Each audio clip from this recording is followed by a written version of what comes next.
Okay, paano nga ba natin malalaman o paano natin makikita yung mga quizzes ng ating mga anak? Okay, punta po tayo sa landing page ng Google Classroom ng ating mga anak.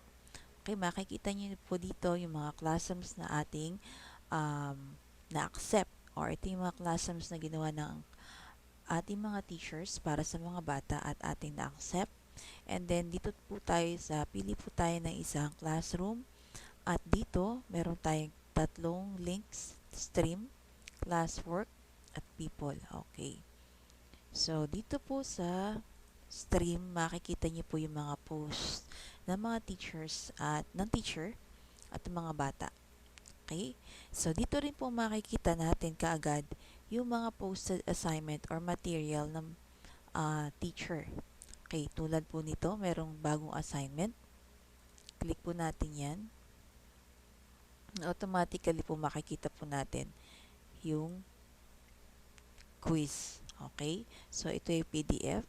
Pwede nyong um, open ito. Ayan. Pwede nyong kunin. Pwede nyo rin pong, ito po, pwede nyong tingnan.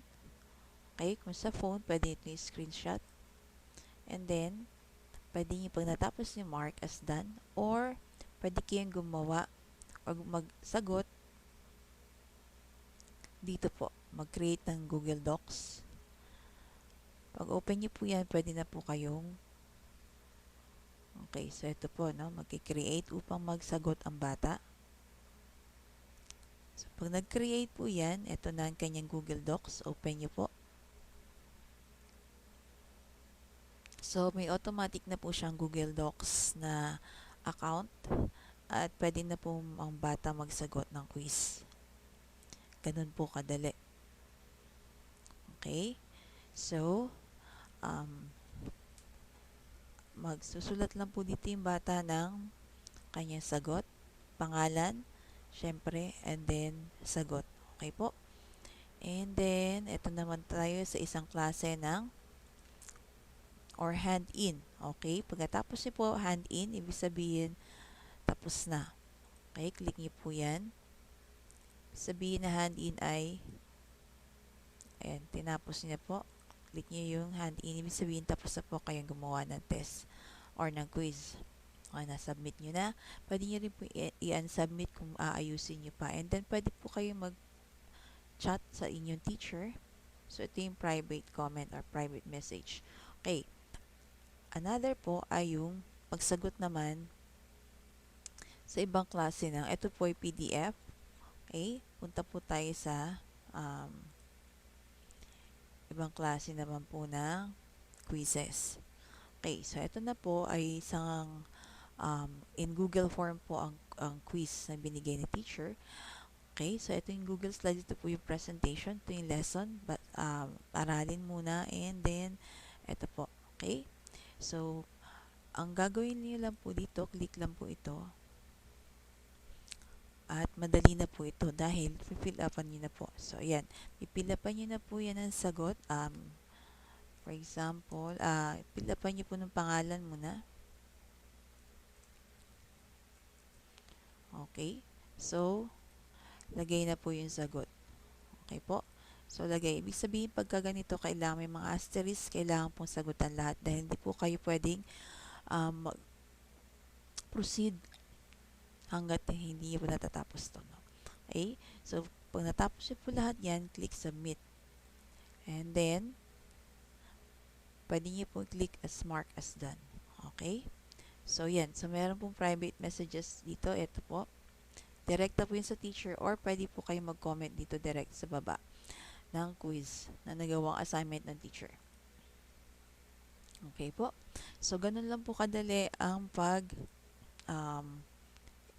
pagkuha or ng exam, lalo na po dito sa Google Forms. Dahil lagi pong Google Forms ang ginagamit ng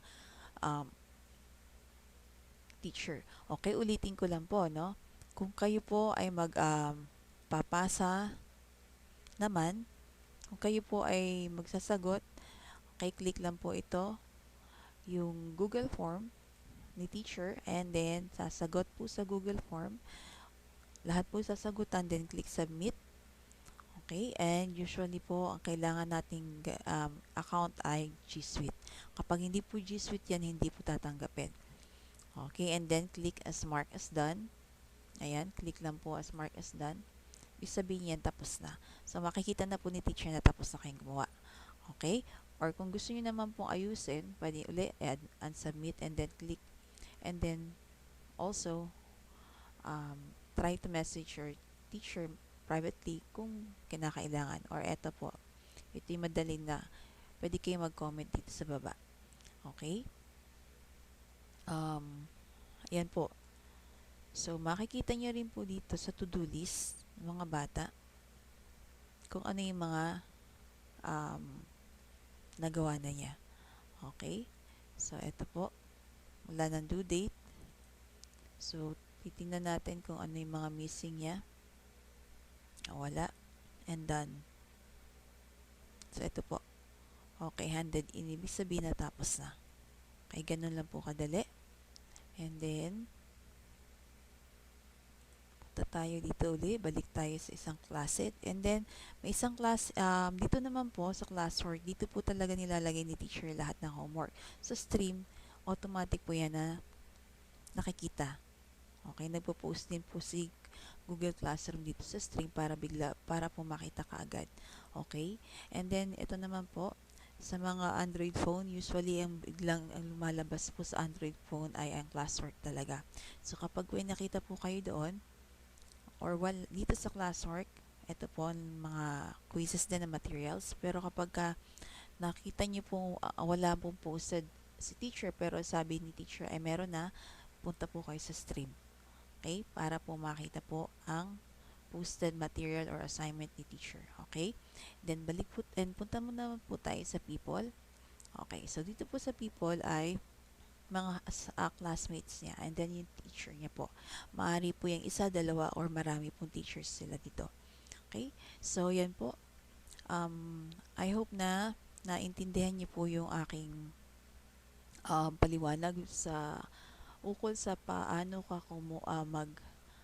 mag-answer using a material or a quiz form. Okay, ito po yung quiz form, yung Google form po, and then yung material naman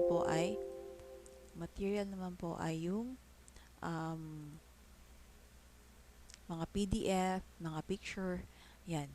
Pwede nyo naman pong sa phone, pwedeng screenshot or i-save. Then, sagutan. Okay, kung sasagutan nyo naman po, balik tayo sa classwork. Okay?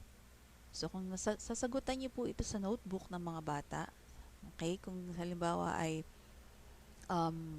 sabi ni teacher ay sagutan sa notebook at picturean po, pwede naman pong ilagay po dito sa class drive para hindi na po magiging masyadong ang messenger ng mga bata or GC. So, dito po sa class drive, ito po yung pinaka-drive or USB ng bata sa internet.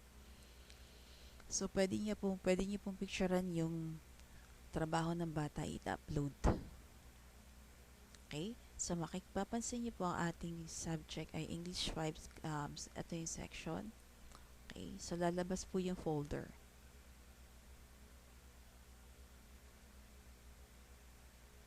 Okay? Hintayin lang po natin. So, dito po i-upload ng bata yung kanyang trabaho.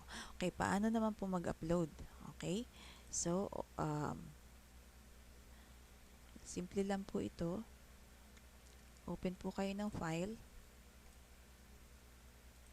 Okay?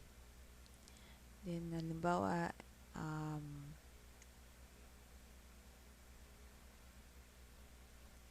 kuha ako ng picture.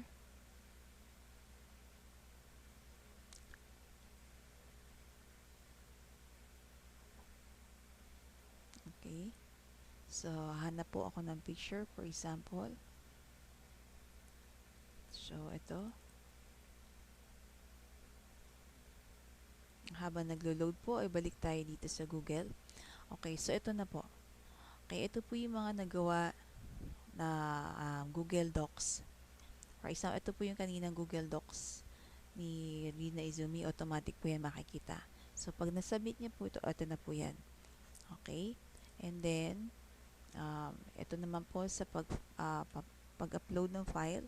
So, open po kayo ng yung file folder po, and then, pili po kayo ng file or picture or PowerPoint or Word. Ayan. I-drag nyo lang po doon mismo sa folder ng bata at ito po mag-upload na po yan. Okay? So, sa susunod po, ito na po mag-upload, and then, pag nag-green na po yan, ibig sabihin po ay uploaded na.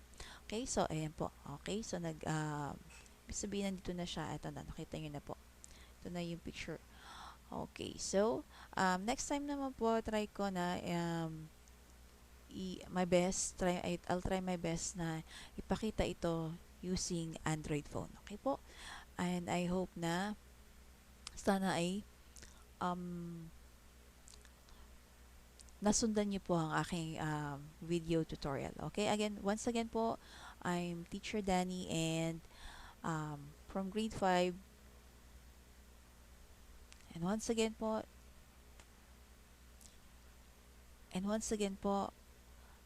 magandang araw po sa inyo lahat.